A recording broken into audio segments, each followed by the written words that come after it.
So once again, I welcome you all. As you know that these sessions are being organized by India International Education Council and School Allergy Solutions. India International Education Council is a not-for-profit organization which is working in the field of education. It has collaborators from 12 countries. It aims to create a better world through education, building quality centers for elementary education, which are approachable for all kids, finding best educational practices across the globe, and find ways to implement those in Indian institutions. It is also creating more awareness on hygiene and learning disabilities. It publishes a magazine called World Education Review and many other educational reports. It aims to build 100 chapters in different cities by 2022. It will soon open its membership for individuals and institutions. It also imparts training for leaders, teachers, students, and parents. As you all know that so far we have conducted 128 sessions. We have received 14,628 registrations, 13,406 questions on national education policy. We have seen participation from 5 countries: India, USA, Qatar, Saudi Arabia, Nepal. From India, we have seen participation from 22 states and 94 cities. We aim to organize minimum 200 sessions. With this, we would be reaching out to 100,000 educators, 20,000 institutions, and 1,000 plus eminent speakers like today's speakers would be joining us in the process to share their perspective and ideas. Now, I would request you all, please join me in welcoming our key speakers for this very special session. Our first key speaker, very senior education leader, Dr. Sami Ullah, sir. Dr. Sami is the trustee with Manipal International School and the CEO with the Manipal Academy of Health and Education. He's an engineer, management graduate. He obtained a doctorate from the University of Central America. He has been a consultant and advisor to many reputed companies and educational institutions. Over the last 22 years of his experience, he has been involved in system analysis, strategic planning, design, application, and implementation with many international projects. He has delivered keynote addresses in several national and international conferences. He has received many prestigious national and international recognitions and awards for his contribution. We welcome you, Ullah sir. Thank you for joining. It's an honor to have you.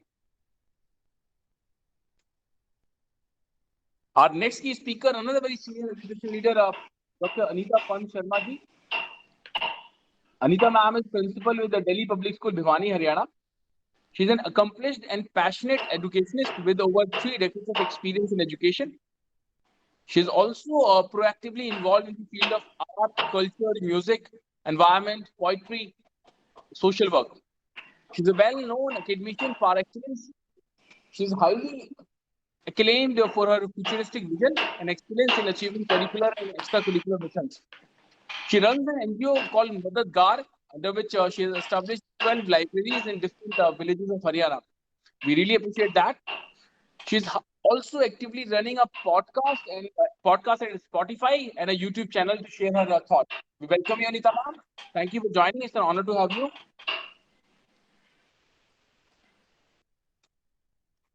Our next key speaker, another very senior education leader, Dr. Arundhati Govind Hoskari ma'am. Arundhati ma'am is a very senior Cambridge and IB consultant.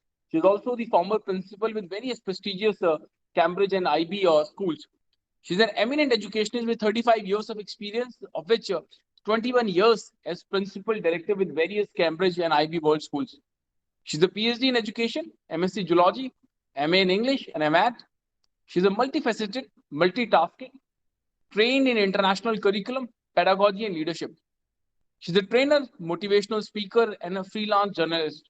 She has been published in various international and national newspapers with education articles. She has authored 2 books which are available on Amazon. She's also a multilinguist and fluently converses in 10 languages. She's a trained classical singer and self-taught visual artist, an avid traveler, and she has traveled to 21 countries. We welcome you, Arundhati ma'am. Thank you for joining. It's an honor to have you. Our next key speaker, Sarmista Basu ma'am. Sarmista ji is the principal with Asha School, Lucknow, Uttar Pradesh. She has done BSc Honours, PGD MM from IIT Ghaziabad. She's also done a foundation course with Cross Disability, MA Psychology Counseling from IGNOU. She is the principal with Asha School, Lucknow since 2014. She has received various prestigious recognitions like WWA Achievement Award, Northern Command, Achievement Award Eastern Command, Excellence Award Central Command. He has been nominated for Women of the Year in 2018. We welcome you, Sir, Mr. Ma'am. Thank you for joining. It's an honor to have you. Our next key speaker, Sunil Dangiji. Sunil ji is the co-founder and CEO of eMango Solutions. Sunil ji is an IIT graduate. He's having master's degree in mathematics and scientific computing. He's an actuary and also the member with Institute of Actuary United Kingdom. He has worked with ICICI Prudential, HSBC, financial risk advisor at Ernst & Young, India and UK. He's an entrepreneur for last 6 years in telecom, food and education sector. He's doing research on career counseling for last 2 years. Based on that research, they have come up with a wonderful product called eMango, which is a digital career counseling platform. We welcome you, Sunilji. Thank you for joining. It's an honor to have you. And our last key speaker for this very special 129 session, Mr. Vinayak Sharma. Vinayak is the national head of a business and strategy with Torrens. He's an MBA double major in finance and marketing from IIMA. He dropped out after clearing first group of CA final to start his own brand of tea, which sells successfully in rural West Bengal and opened up subsequent export to European countries. He's having a decade of experience in the FMCG sector, branding and supply chain, along with handling international trade and logistics.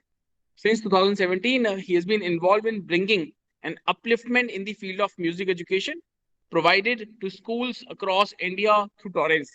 Torrens is a US-based organization known globally to provide the best in music education through its online and offline platforms.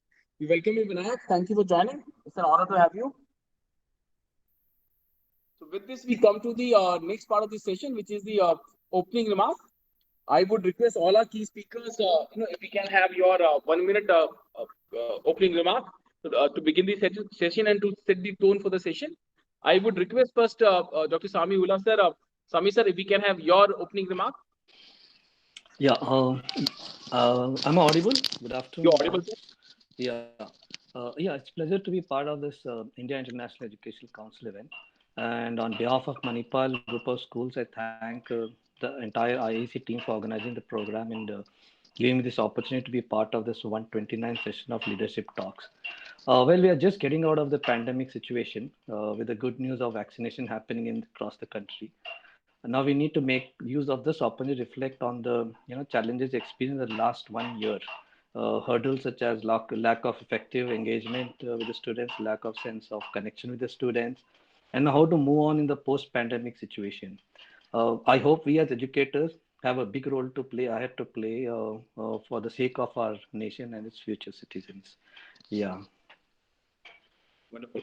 Thank you, Sami sir. We'll be coming back to you. And when I was going through your profile, I saw that you have, you are providing a lot of advisory and consultancy services to SMEs, in different categories and education. So these are the two sectors which received the biggest Right. hit in the pandemic. Yeah. So we expect to learn more from you during this entire session. We are very excited my to hear your pleasure. ideas. I'll be coming back to you. Thank you. Yeah. Thank you. Now, I would request Anita ma'am, if you can have your quick opening remarks. Yeah. Very good afternoon to everyone. I think I'm audible and you can see me. My video is working because on laptop it was not working, right? So I have to come through my mobile. Thank you so much for giving us this platform and to meet so many people. And my saying is this NEP uh, 2020. It's a beautiful document, and it's the most beautiful document till now in the history of education sector. But need of the hour is that we need to implement it in true sense. You know, there every part, like every person has to give their contribution, whether it's school, whether it's parents or the teachers. Everyone has to put their maximum effort to make it successful, and such the type of talks you are organizing, it's going to help us to think how to implement in a true sense. So requirement is after pandemic that school should run smoothly, and like as usual they were running, and only then we all will be able to work on this new NEP. And by I think like if we all work together, the way day we are discussing the things, the outcomes are coming, and how to implement things are coming up. So we'll be able to do that. So that's my start. Absolutely. Thank you, Anita ma'am. Absolutely, collaboration is the key word, and we really appreciate the kind of work you're doing with Madadgar. And in the last part of session, I would also request if you can share more insight on that. So thank you for joining. I'll come back to you. Now I would request Arundhati ma'am.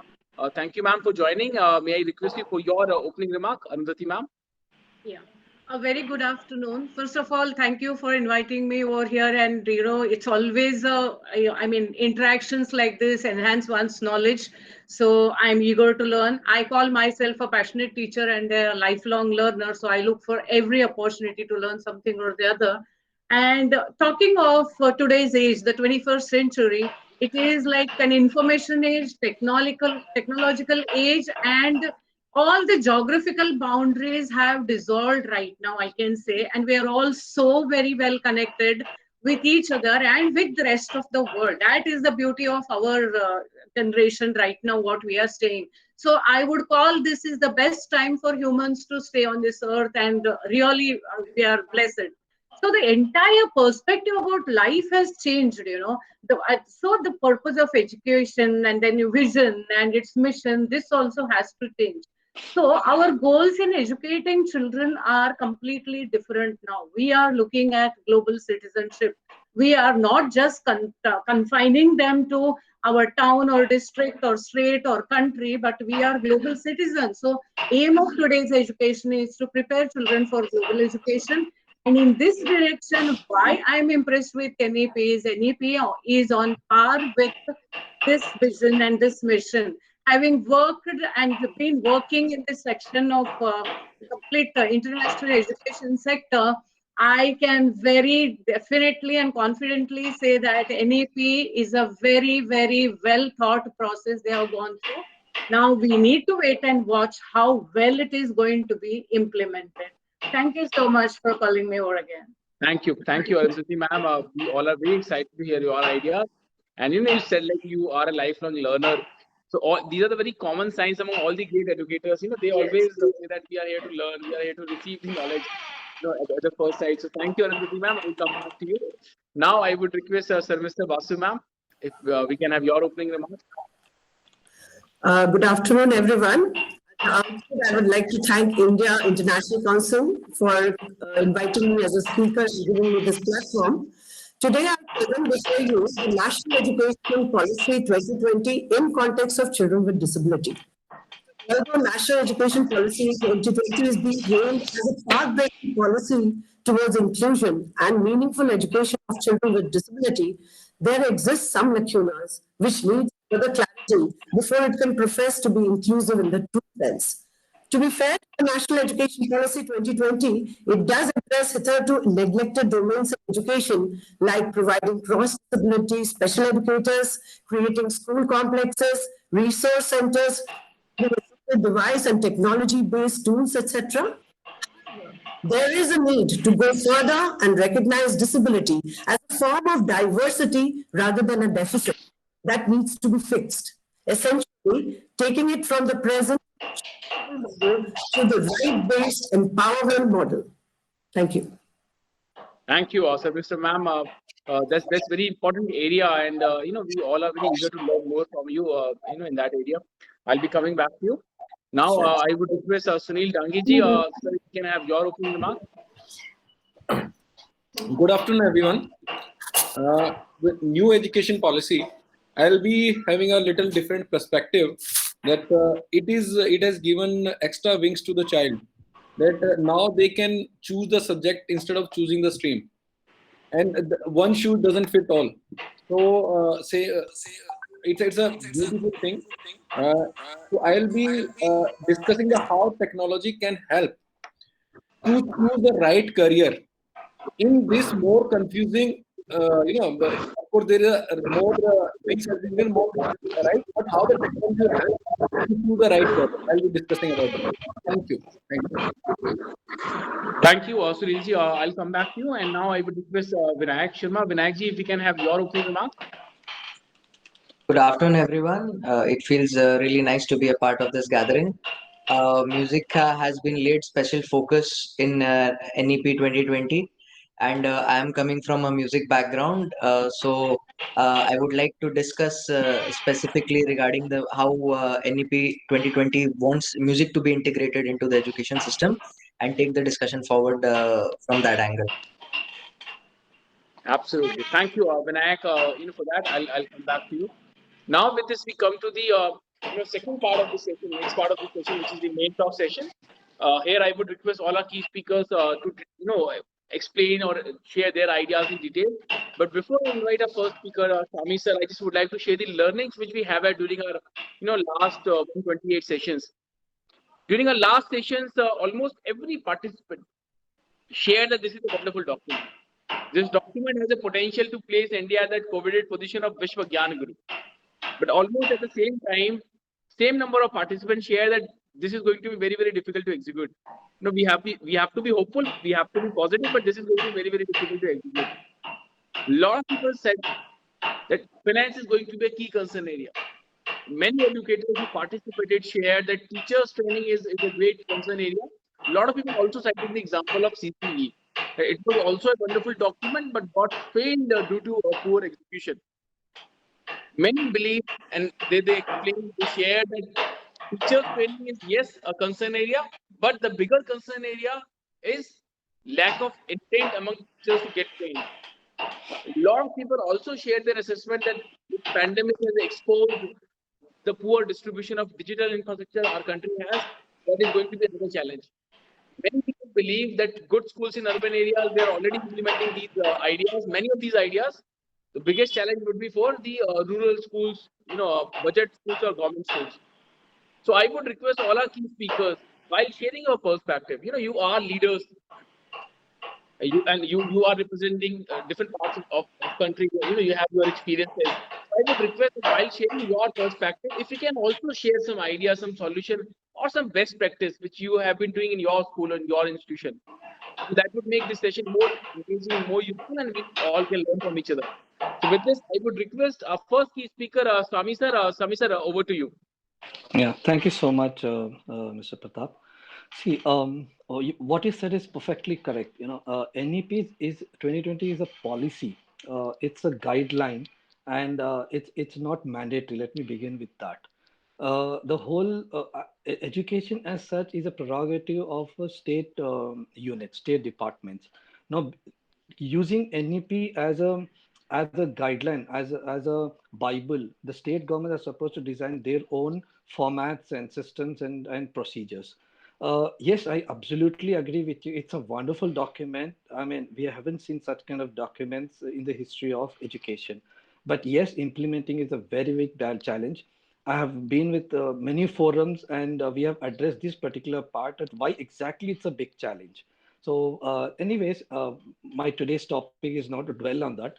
Let me use NEP perspective and with respect to 21st century, because most of here are academicians, and I want to talk more of academics and education.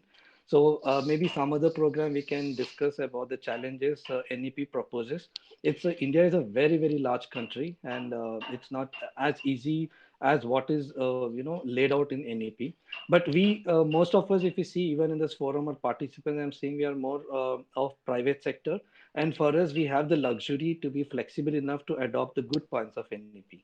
So I'll draw out 5-6 points which are only specific to curriculum. Yes, NEP is a very big subject. It's a very big document, but I've picked up 4-5 which are very relevant for the curriculum part, which is the basis of my topic. Okay, I'll be talking about 21st century skills with respect to NEP and how it's got integrated, and what are the way that we can implement this, keeping the boundaries of NEP 2020. So the first point is reducing the curriculum content to enhance essential learning and critical thinking. So this is the one of the clauses or one of the very main issues laid out in NEP. So the curriculum was like, I mean, it's overly. If you see any other curriculum of European countries or Finland, it is not as big as our curriculum. We are really we put too much knowledge into a child, whether it is converted into usefulness or not is not what is we are bothered about. We are like want to give as much possible to the child. See here, I mean, compared to any other countries, English is not our mother tongue, and many of the countries, the child is given imparted knowledge in their mother tongue. If you go to Finland, you go to Europe, you go to any other country. Our biggest challenge is the language approach. Okay, so here again we have limitations of extra unwanted, content, huge content being bombarded into the child. So this is one subject that I think NEP has brought out, and they recommend number of active learning approaches. They talk about it's. I mean, in NEP we talk about discovery approach, inquiry based learning. We talk about discussion and analysis based approach, which is the need of the hour, and this creates the a road, a path to critical thinking or collaborative learning, hands-on experiential learning that we talk, which is what 21st century skill also, which was recommended by World Economic Forum, mentions. So we talk about collaborative. These are all very, very nicely it has been brought out in NEP. The second important part of NEP is with respect to curriculum is the adoption of art integrated model. We talk about STEAM. Many of our schools try to implement STEAM, but how effectively have you done it? Is it part of the course? Is it part of the assessment? We have not thought about it. So now NEP says we need to do we need to incorporate art integrated model. We need to have fine arts, we have performing arts, culture, heritage of India in the teaching learning process. And then this is purely to bring joy, fun, and creativity among the, and also bring imbibe Indian ethos into the learners. The third is the sports integration, which is which into the core academic implementation. Integration of sports helps to develop the learners the values of responsibility, discipline, self-regulation, then collaboration and citizenship, and it also helps to adopt fitness as a lifelong value, and attitude to be part of the Fit India movement. So the next point I would want to mention about NEP 2020 is the national curriculum framework, which is being brought out in 2021. After 2005, we have really not seen any big changes in the NCF. Now I'm happy to see that we are talking about the next national curriculum framework 2021.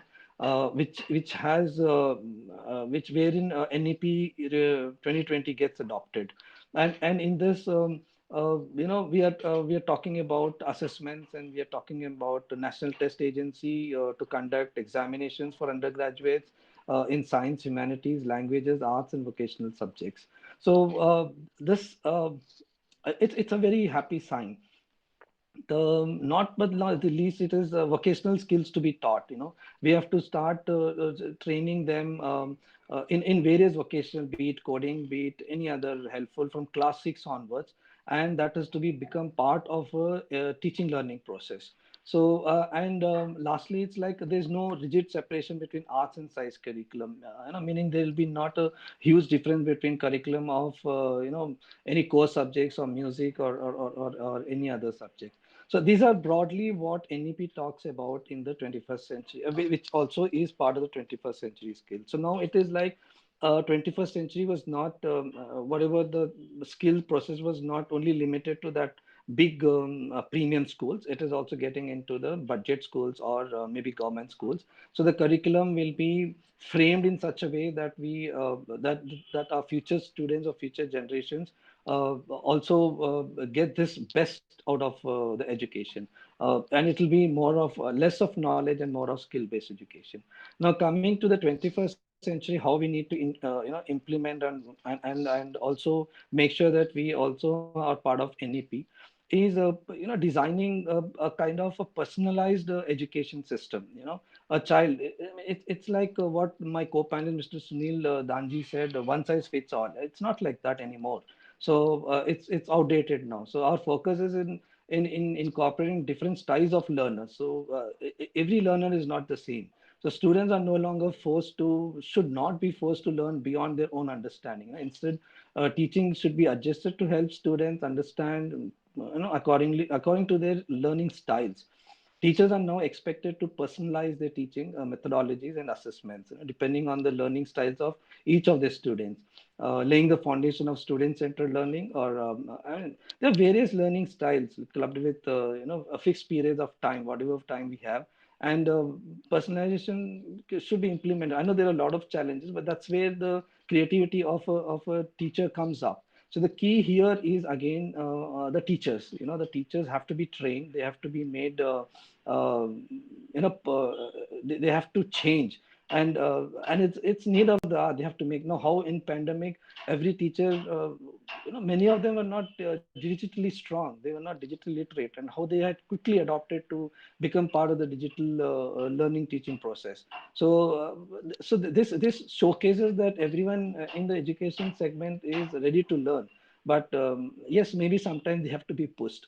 So this is one challenge, is how to personalize and make sure that we incorporate, which is very strong point of NEP again, and also part of the 21st learning skills. So accordingly, we need to, and how to personalize is the best part. Is the easiest part is to make sure that we have right assessment, find out, and prioritizing the learning plans, simplify personalization, and guarantee effective implementation. So it has to be made sure. So apart from personalization, the second is the use of technology. See, digital induction in education goes beyond bringing computer into the classrooms, or giving digital homework. It's not that. Digitization is much beyond. It's like intrinsic adaptations, such as flipped learning, you say, or mobile learning, or AI based decision making, data management, e-learning, visual learning, animations, digital assessments, gamifications. All this has to be introduced. It has to be inducted into our teaching learning process. The teachers may also get sometimes, they may get overwhelmed. They need to curate. They need to streamline content from varied sources of information, and keeping a track of students learning, who may depend on various digital sources. Today, the knowledge is not the forte of teacher alone. Knowledge is available, the Google or any other forms. So the teacher becomes more of a facilitator and not a knowledge provider that we perhaps the last generation have seen. So we used to look upon the teachers as a knowledge temple. It's no more there now. That knowledge is available. So the third very important point after technology is the classroom management.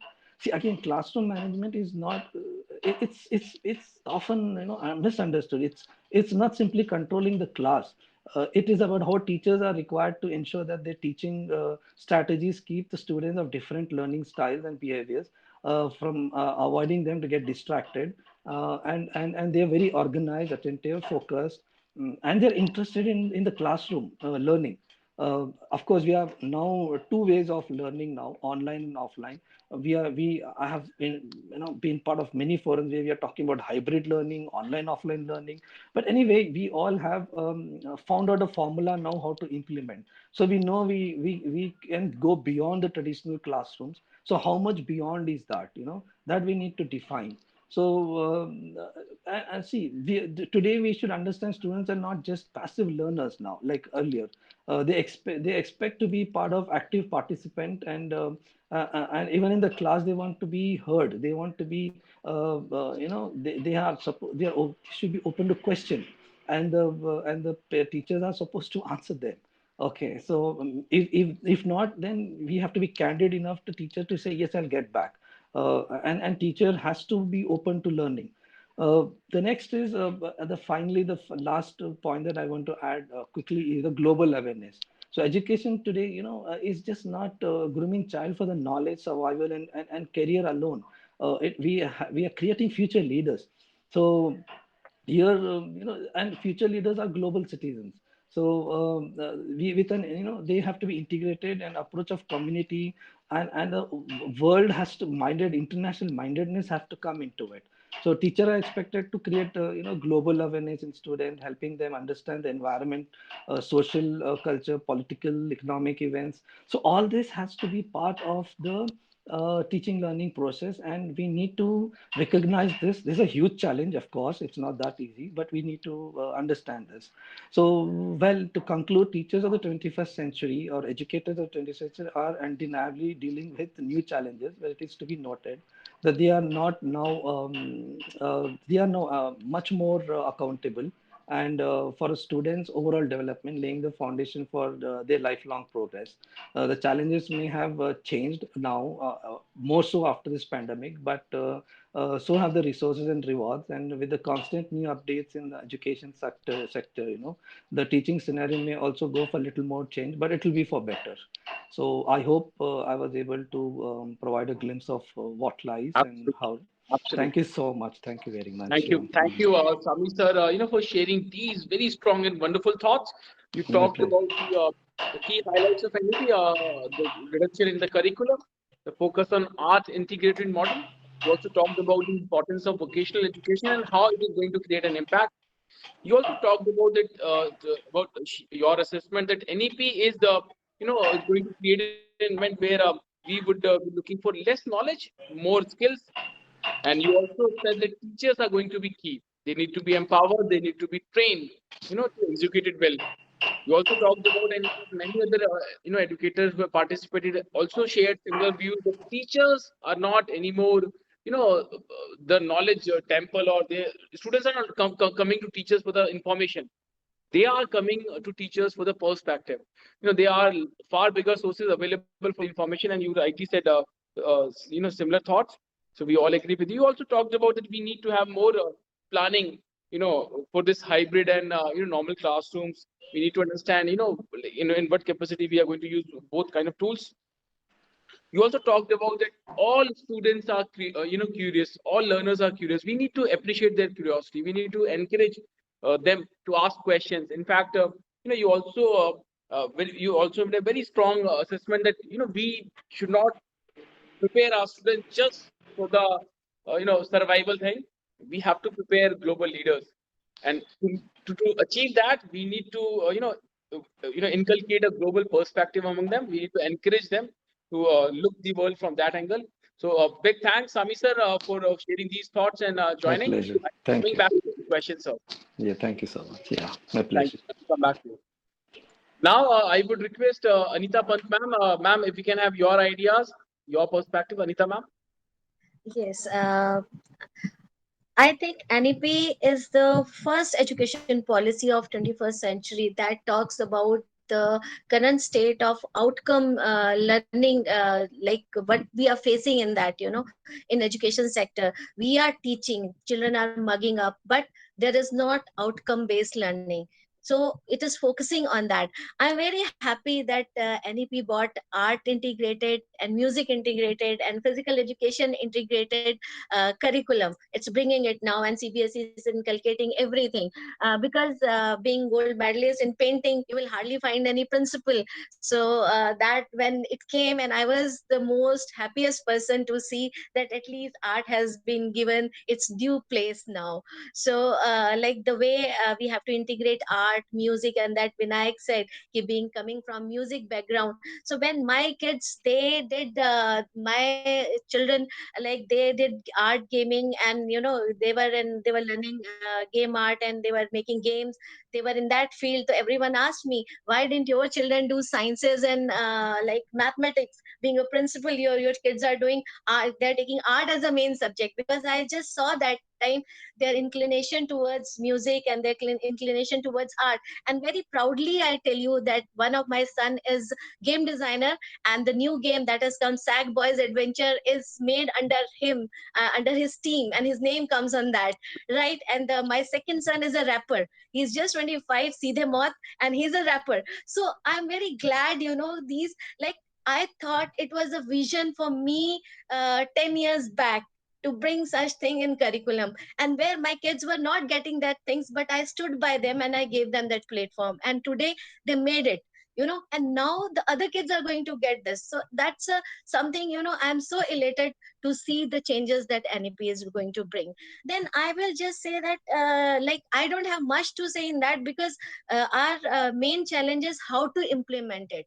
So as an like as a principal, onus come to me and onus come to my teachers. So we all are now working on that, how to implement it. So now in our school, our teachers are making the toys and the things which they'll be taking to the classes, because experiential learning is like must. Without experiencing anything, like sir also said, Sami sir said, skill based learning. So we need to bring all the things which were traditionally we were using, we need to bring back. The way NEP says that we have to tell children first about India, that India ethos, India's culture, India's languages, India's tradition that we were seeing in our Takshila universities, and the old tradition, we need to revive it. First apne aap ko strong karna hai, then we have to go further globally, right? So first, that thing is very beautiful actually. Now I'll talk about the multilingualism the NEP is talking about. The child is very comfortable in his or her own language, when we teach them, or what we believe that child comes to, and every parents, they expect ki child is coming to the school today, he has taken admission in an English medium school, next day he'll be talking in English and coming out of that school while and he is fluent in English. It never happens. Languages should not be the barrier to learn something. Languages come automatically, usko sikhaya nahi jata, bacche khud seekhte hain when they are in the same environment, and it's always easy way if they are taught in their own language. So that is the beautiful change which they have brought. And the secondly, NEP is bringing Sanskrit as a main as a part of like language. They are reviving Sanskrit. उनको दो तरीके से लेकर आ रहे हैं, एक SSS में और एक उसको जो ज्यादा सीखना चाहते हैं for उनके लिए. So there are two parts of learning languages. They are bringing other languages like Ek Bharat Shresth Bharat, and there are lots of programs they are bringing in the schools to bring the different languages. We are stuck to the foreign languages, we are stuck to to English, but we need to to come over this part, and we need to teach these languages, because when child come from the children who go to Kerala from North India, and they really face challenges in accommodating themselves in their environment. So this is the beautiful thing which NEP is doing. Secondly, now I'll say, as I said, skill is very important, right? When we talk about skill in our school, we are giving them, we are teaching them everything in schools, but we are not teaching them how to change a tire, how to even an engineer cannot change his own house bulb, and he cannot even fix anything electrically, because they have the degree, but practically they are not doing anything, they are not learning anything. It is on papers, it's just for certificate we are doing. So this is the best thing which is coming through this NEP, that CBSE says that 12 days of bagless like practice they have to do. They have to go to artisans, they have to go and learn there. And every school, this is must for every school, 6 to 8 classes for 12 days they have to go under these trainings. So now from 6 onwards, if we are bringing these things, so that child will be self-sufficient, right? He'll be learning, atmanirbhar rahega. Then we talk about data science, we talk about coding, we talk about AI. Now where are the people who are going to teach? We talk about while junior head, but they are giving their own coding system, and they are just teaching there ki this is how you have to apply the codes which they have given. They are not teaching him how to make the codes, they are not telling that. So that is the challenge, because these jobs which we have now, all the engineers, MBAs and all, they like these jobs won't be there after 15 years. Earlier you see there were call centers were that came as a big industry, and now where are the call centers?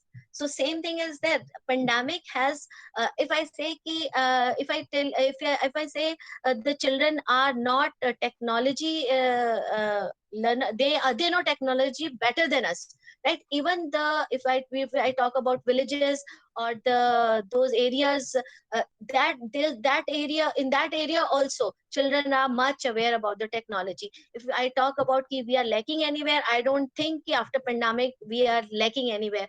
The way teachers had learned it quickly, within I think 1 month everyone was on Zoom, on Cisco, on Meet, on Google, and the way this drastic change had come, it shows ki how much power we have to bring this national education policy into working. We can do it. When we can do that, जहां पर हम इतने लोगों को एकदम से हमने पढ़ाया सिखाया, तो क्या हम ये नहीं कर सकते? I think we can do. The way we all are coming up, the way the teachers are enthusiastic, the way children are enthusiastic, the way we educators are enthusiastic. So I don't think there will be any thing that will hinder in implementing this thing. So if we talk about coding now, we must, this is our duty to bring coding, data science, AI in a true sense to the classes, so that the children who are in class 6, they could be ready after 12 for the jobs which will be available at that time. We should not prepare children to be like a job seeker. We should make them entrepreneurs. We should tell them that this is the time that they can have their own industries, they can have their own work. So this NEP leads us to that.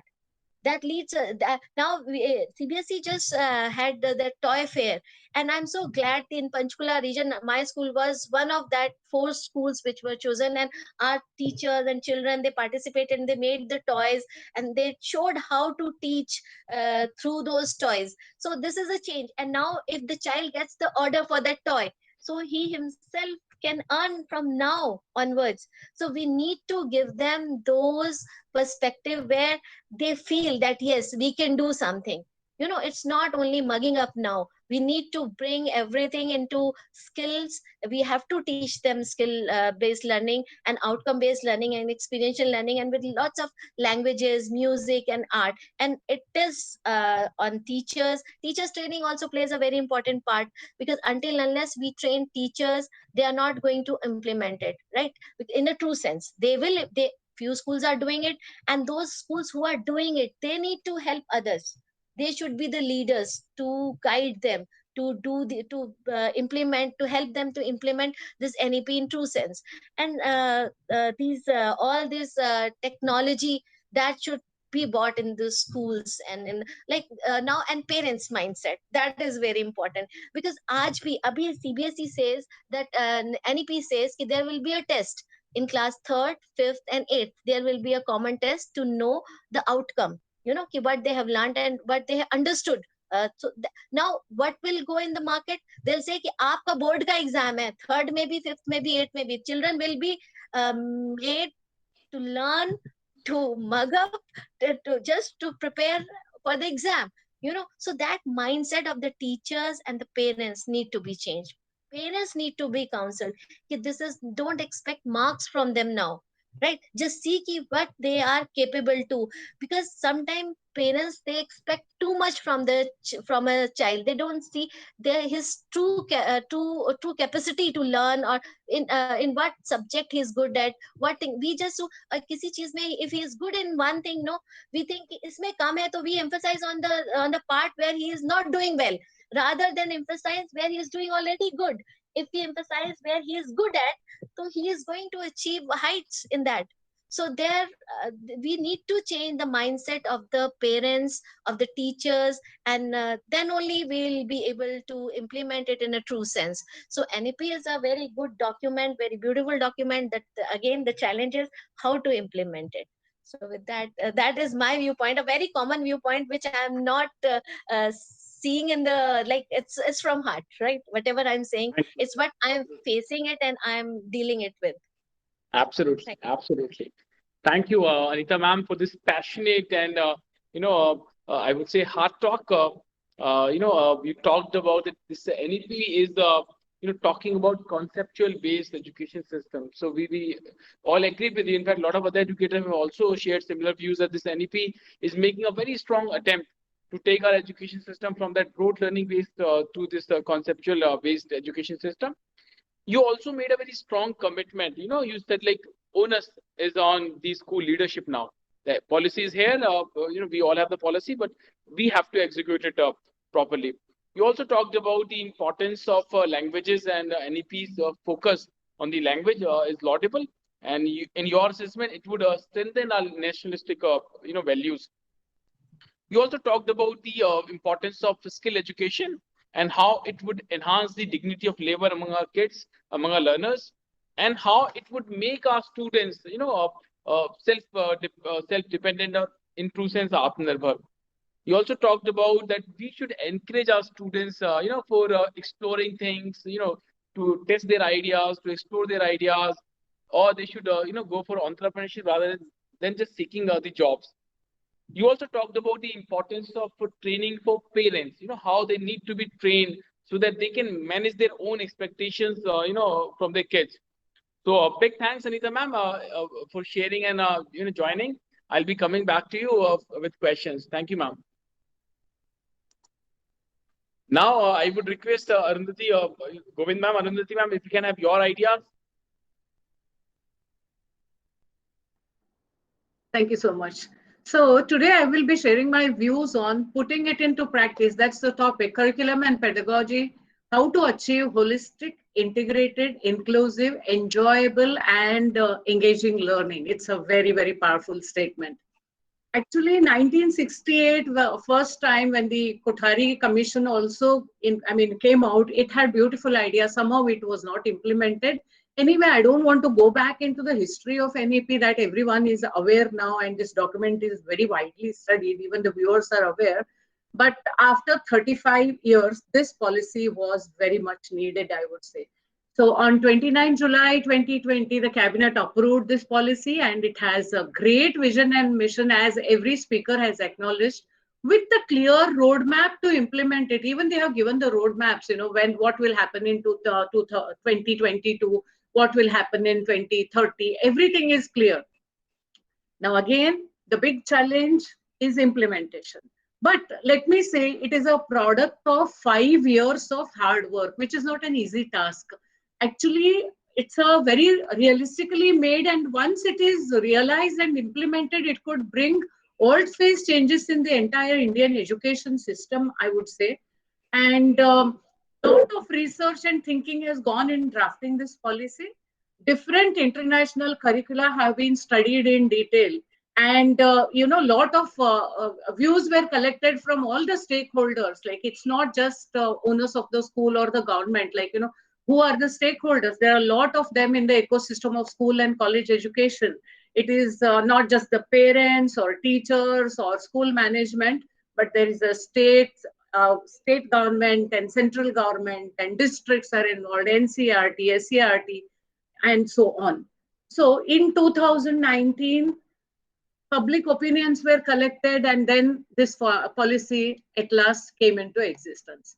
Now, talking about this, I have chosen curriculum and pedagogy. I will try my best not to overlap the points, and whatever already has been explained, I would like to give, otherwise it will become repetitive. First thing is, NEP has talked during the pandemic situation and everything, it has talked about reduction in curriculum with much focus, not just in the pandemic, in the policy itself, I would say, with much focus on critical thinking and experiential learning rather than rote learning. Now, see, those who studied CBSE or ICSE or even state board, it doesn't mean that they have not done anything in life. They have reached places. But now, as I made a statement in the beginning, now the entire perspective has changed. Entire roadmap has changed. Our vision has changed. So naturally, we have become ambitious, so we have to work towards that. So the old formula of rote, mugging, and learning is no more going to help. So integration of subject, again, there is an emphasis on digital literacy, because we are living in a technologically enabled, tech-savvy world. So that is very, very good thing. Now, talking about multilingual teaching, and Dr. Anita actually, told it very beautifully that, we have to teach in our own languages and everything. But see, one hand, we are talking of becoming a global citizen. On another hand, we want to promote, teaching in the local languages. There is nothing wrong. See, everybody should know their own mother tongue, or whatever the environment they are staying in. With all, that's all fine. But English cannot be completely pushed away. NEP nowhere states that you don't teach in English. So you could support the children in case they are not understanding with their vernacular language, but still I would say, if you really want to make them global citizen, why Indians are thriving anywhere and everywhere in the different parts of the world? It's only because of colonization. The best part that came out was English language children. See, now also we are so fluently talking like native speakers. So that is our plus point. So teaching, yes, definitely mother tongue teaching will enhance their understanding. I completely agree. But I wouldn't go ahead with complete primary education in vernaculum and then, secondary education in English. That will make a real this thing. So I don't know. I have my own reservations. And another beautiful thing what this policy says is there is no compartmentalization of curricular, co-curricular or extracurricular activities, and also academic and vocational activities. Now, if we are talking of curricular and co-curricular, like I don't have much idea about CBSE. Initially I worked with ICSE school, so I'm little aware of that. But talking about international education, IB and IGCSE, that is our Cambridge education, has got all these subjects, nearly 70 subjects are there, and art, visual art is there, and then there is dramatics, and there is international education I'm talking about, and there is dancing, whatever, you can take Indian dancing, Western dancing, classical singing. There are so many subjects offered. But again, the million-dollar question is how well equipped we are to teach all that, impart all that knowledge in the true sense.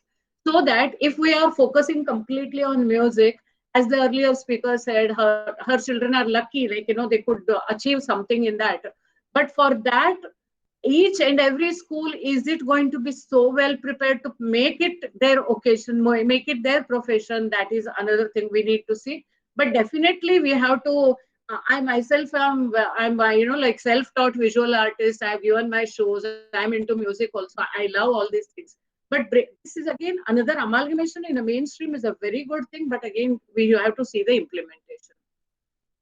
Now, another thing is physical and mental health well-being. There is a focus on children with a disability, inclusiveness, and then, caring culture at the school. Now, everybody knows, government has given a lot of rules and everything. We have a lot of, provisions in each and every board for inclusive education and provide a scribe or, provide extra time. All of that we are aware. What is important today is creating caring culture at school. When I was I have worked with 3 or 4 top schools in Mumbai, and I'm attached to Cambridge schools. So in one of the schools where I headed as a principal, we had a couple of kids who were completely on the wheelchair.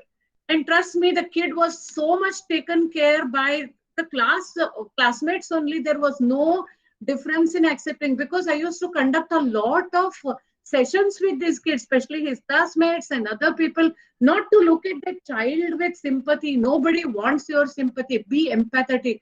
Feel for that person. Nobody requires your sympathy. Whatever they are leading their life. So that is one more thing. Then coming to pedagogy, actually, innovative pedagogy can transform a teaching learning process. Now, learning and teaching, both, the aim is not to cram up and get marks in the examination. It is how much you're going to gain that knowledge and apply that knowledge. That is very important. Application of knowledge. We know so many things, but are we implementing it? Are we applying it? So that is the thing.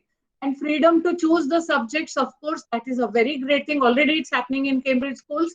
You are free to take, if a child at IGCSE, that is grade 10 level, if the child right now also, if he wants to take physics and another subject he wants to choose, business studies, we are okay with it. We allow the children to do. So if the similar thing comes, that will really make a very good difference, because even after graduating in engineering or science or whatever, if the child decides to have his own business, that business acumen is needed and financial literacy is needed.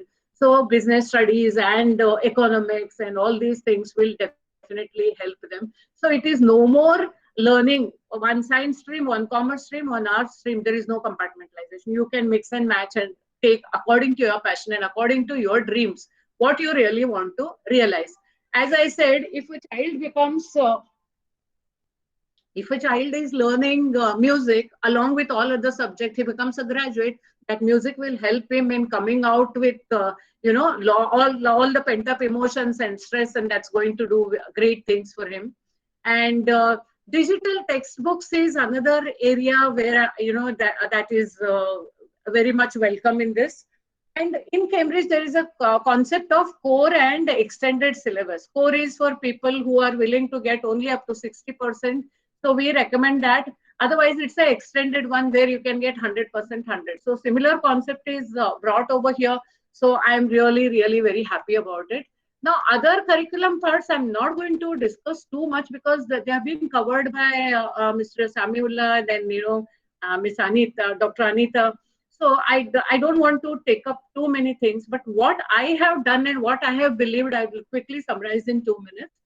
The first thing is, today we are on the internet. Yesterday itself, I conducted a session for creating cyber safety awareness for children. This was for the parents, So these kind of things, whether they are included or not, we have to bring it to the platform and teach our children what is, because today we cannot live without internet. We cannot live without gadgets, So we have to keep our children in a safe zone. We tell our children, you're going down to walk, so put a mosquito repellent or a patch on your body. We say, don't talk to the stranger. But do we tell our child, don't talk to a stranger and don't befriend a stranger on the internet? We don't. So not to accept any friend request without knowing, we don't. So we need to focus on that area. And I have done a lot of sessions. I am a trained cybercrime intervention officer, and I am a part of a national database, COP Connect also. So I conduct regularly sessions. Right now also, whichever institutions I am attached, I conduct these sessions. And then second thing, what we need to focus is the environmental sensitivity. I have taken a lot of projects like Go Green and, preparing a green manure and, Clean India, beach cleaning. And also in one of the schools where I worked, a lot of food was getting wasted. So we called, there is one Roti Bank, I got associated with Roti Bank, and all the children literally started bringing one roti extra. I had tears in my eyes, when we explain. So it is all up to us how we convince our children and how we put this idea in their head. So every day that food was carried, 1 o'clock, the kids would finish, wind up everything, and then, take. Otherwise, what we do, whatever left over, put it over there. No, at least give it to somebody who is in need. So that project I have taken. And then Clean India project I have taken in whatever schools I have worked. And beach cleaning, Juhu Beach, and then, Mahim Beach, lot of beach cleaning projects. It's not that I have ordered my teachers go and take the children and all. I have personally gone and I have stood there and I have cleaned along with my students.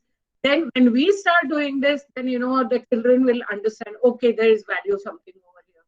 And also, I believe in financial literacy, because entrepreneurship, I have, arranged for sessions on entrepreneurship in my school for the kids, a 3 days complete session where business module had to be developed by children, and they have to, everything they have to imagine and they have to put it across, and they were experts called, and, that was also another thing we have done. And now we are talking of bagless days. In Cambridge schools, we already send our children, but not grade 4, 5, and 6, not that small. So we send our IBDP kids and A-level kids and 9th and 10th, that is IGCSE kids, to different industries as a part. It's a part of their, routine. Like they will go, and as per their, interest, they go and learn some skill or something. But again, here we need to be extremely careful. I generally tie up with a data bank of our parents only, because I wouldn't trust my kids going in any unknown zone. So parents really willingly come forward to help, and this we have been doing. So like here again, as Dr. Anita already mentioned, knowing the skills is very, very important. It's not going to be bookish knowledge anymore, because you don't have to cram up anything. Everything is available on internet. You can just, on the click of a button, you can retry any amount of information. But how much of that information you're going to receive?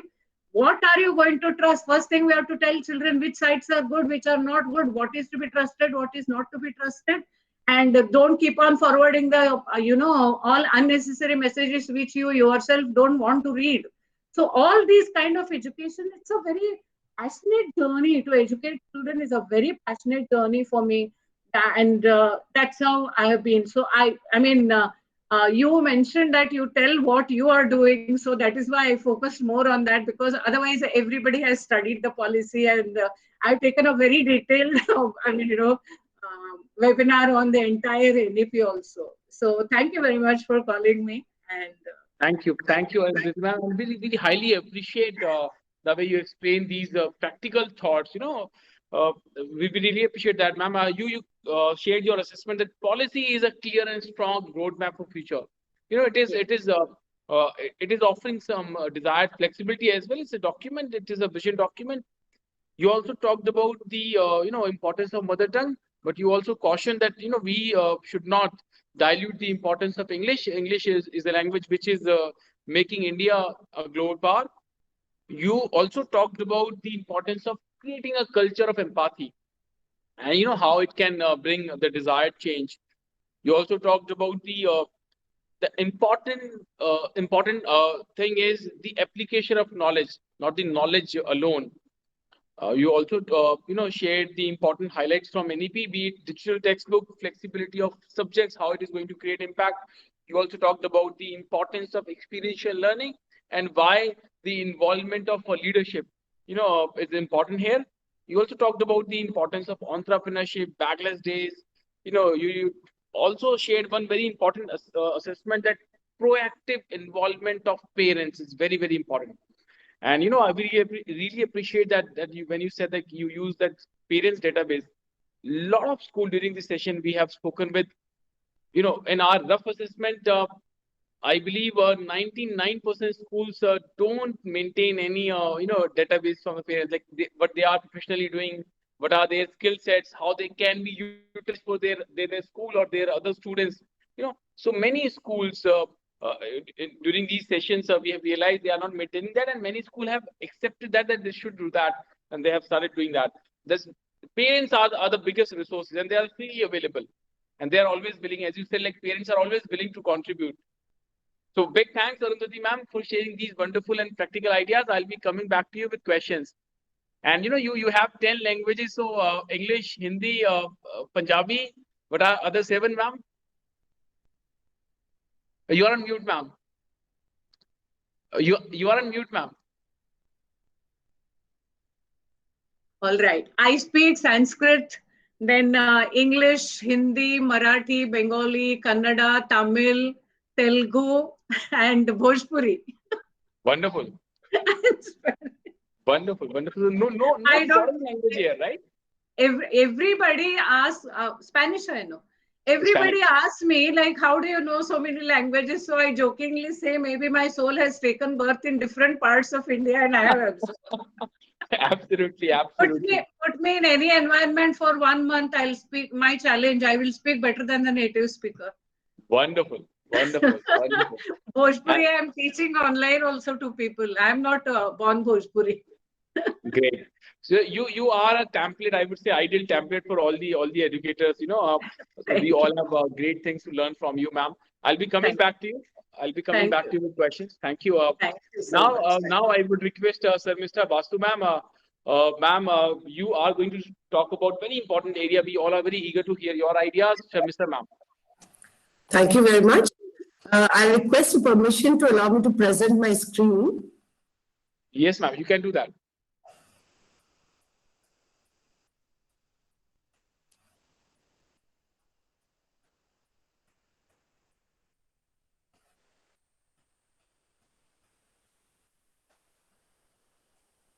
Yes, ma'am. Your screen is visible. Yes.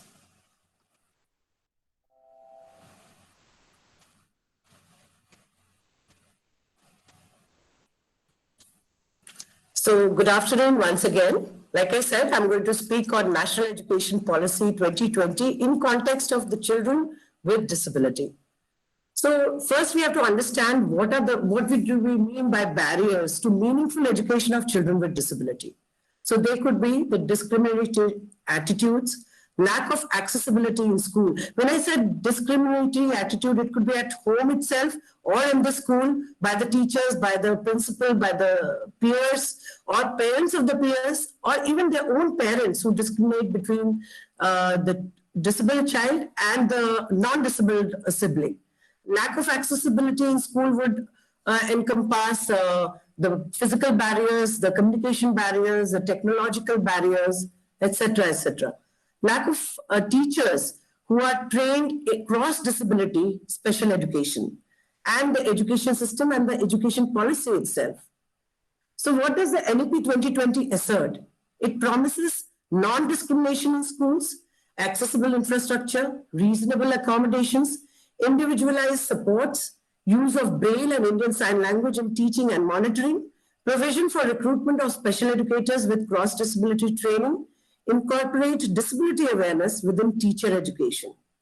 So simply put in a Venn diagram, the school option for children with disability in National Education Policy 2020 are the regular school, special school, or home-based education.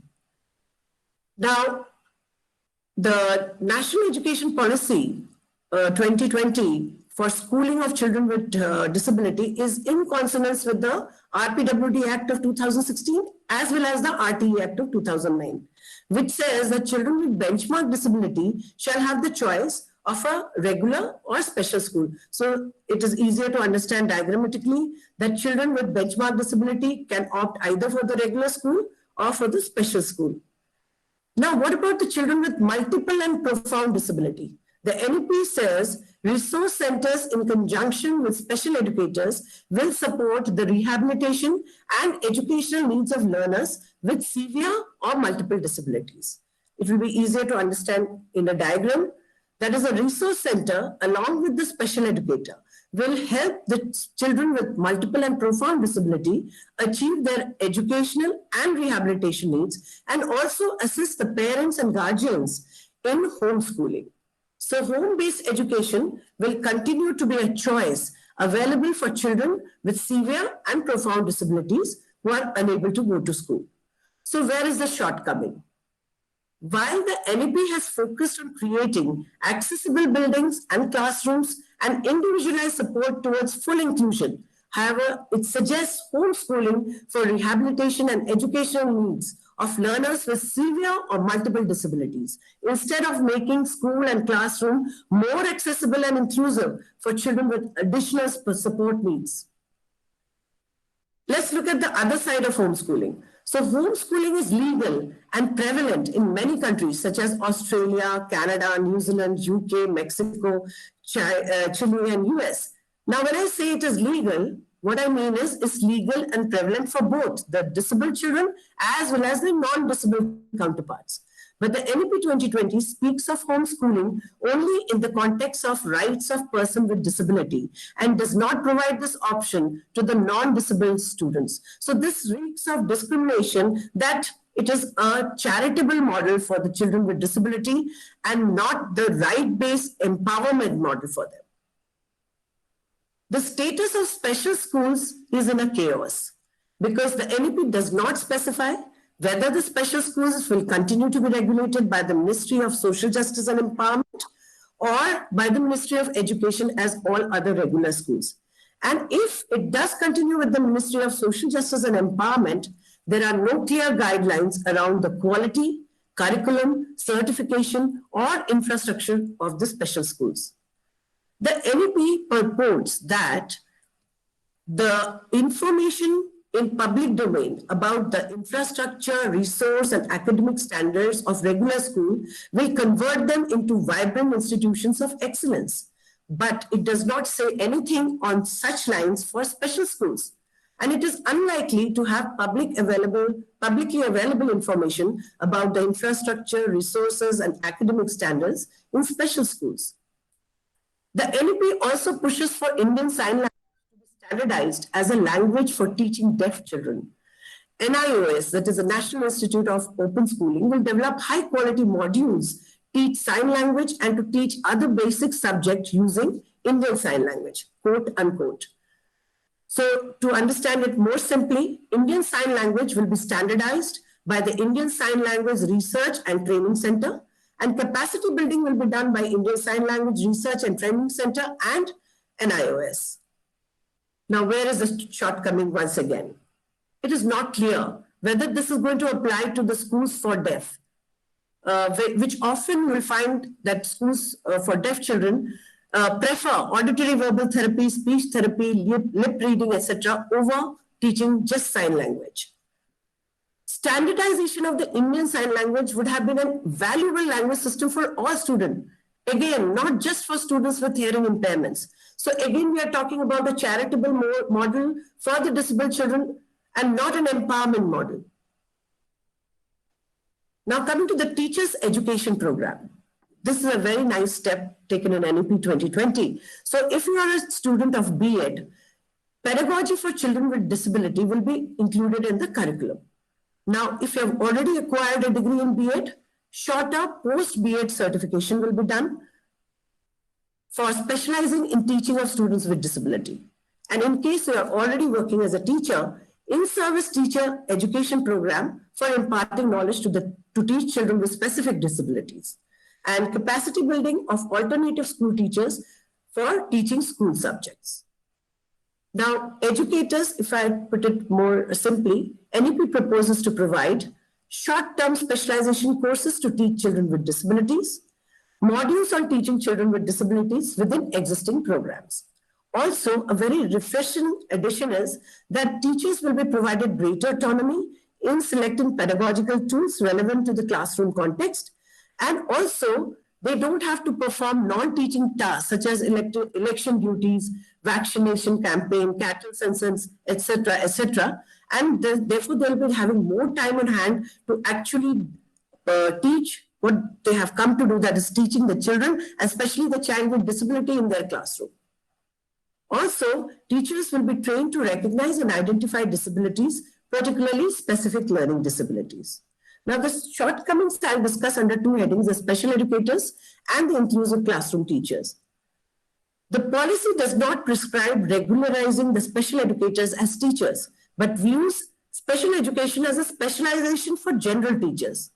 And survey has shown that government special educators lack both content and pedagogical knowledge. Coming to the inclusive classroom teacher, they are often unaware of the policy provisions around inclusive education, and they struggle to translate inclusive education policy into classroom practice. Also, they do not have adequate training, infrastructure, or the institutional support for inclusive education. So the policy talks about a step-up course for current special educators, but that's not adequate unless the number of special educators are increased in appropriate ratio with the students. Coming to assessments, the NEP emphasizes achievement of foundation, literacy, and numeracy for all children by grade 3. This includes tracking learning outcome as a part of the National Assessment Center known as PARAK, which is going to assess the students at grade 3, 5, and 8. But the policy states that PARAK will ensure accessible assessment guidelines for children with learning disabilities. So friends, please note this is for the learning disabled children. Now, what are the shortcomings? Identification of children with disability is a major challenge for all teachers. The NEP only refers to learning disabilities in the context of training teachers to identify disabilities, ignoring other cognitive disabilities in the RPWD Act, such as intellectual disability and autism. The policy states that PARAK will ensure accessible assessment guidelines for children with learning disability. It marginalizes further the children with intellectual disability. They do not find a place in the NEP. Annual Survey of Education Report, ASER, which has consistently found that the children across the country are unable to read grade level text. ASER does not even collect data from children with disabilities, citing time and resource constraints. So we don't have any data for disabled children. There is perhaps a real danger that children unable to achieve the foundation literacy and numeracy by grade 3 may be labeled as learning disabled or placed in special education. It will create a divide, a greater divide between the children who are viewed as academically successful and those who are not. So coming to attitudinal barriers, this is I'm going to sum up what I just said in the last slide. It's important to recognize that not everyone can perform optimally as defined by the society, no matter what number of adaptations are put in place. Children with disabilities should be supported to perform to best of their individual abilities. Education system and teachers should understand and practice this to best possible extent. Coming to the technological barriers, although the policy has done a stellar job in imbibing technology in education in the Indian context, this also raises certain concerns. It is important that each student in urban and rural area has access to digital hardware, whether in the form of smartphones, computer, or tablets, exclusively for their use. As of today, majority of the students have either limited or no access to exclusive digital services or digital devices or internet or even electricity. And you would be surprised to know that only 59% of the schools across the country have access to electricity. And we are talking about digital platforms. So what are the changes that are desired? Shift from the deficit charitable model to a right-based empowerment model. Remove attitudinal barriers for children with disabilities in school. Measures to evaluate success of sound special education like good attendance, sound participation, good emotional well-being, etc. And the mantra is nothing about us without us, active involvement of the relevant stakeholders. So in conclusion, I would say, though NEP attempts to address the gaps which were present in the previous policy with the goal of improving access to education, hence access to gainful employment, health and other services, thereby improving the quality of life, creating a mindful, inclusive society. However, NEP 2020 leaves much to be desired, and only by addressing those gaps would it bring India at par with the leading countries of the world. Thank you. Thank you, so Mr. Ma'am, for sharing these valuable thoughts and inputs with us. Many of these, points you discussed here were a discovery to me as well. You talked about, the challenges. You also talked about the, I would say, the positive, though they are very less in the policy, but you also, highlighted those things. You began like there is no clear guideline like under which ministry, the special schools would fall in.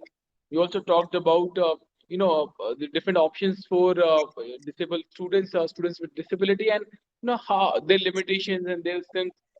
You also talked about the limitations and the policy outcome with the sign language.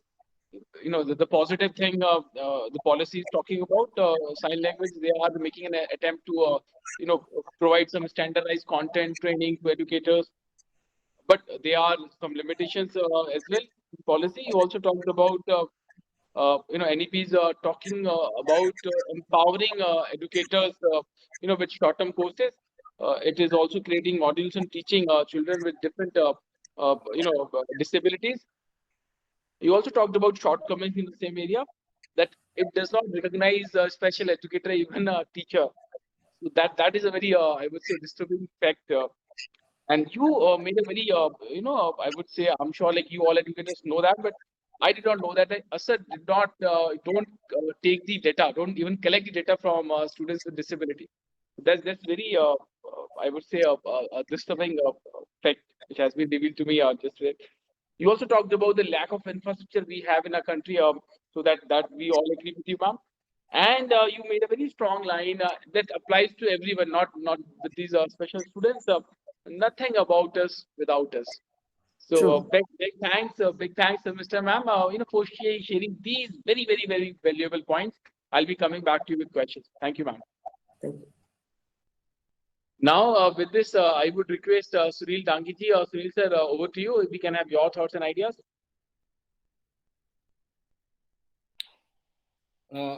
Thank you, Rajul. Thanks for allowing me to have my views over. So I'll be discussing about how the career should be chosen and what are the traditional ways of choosing the career and what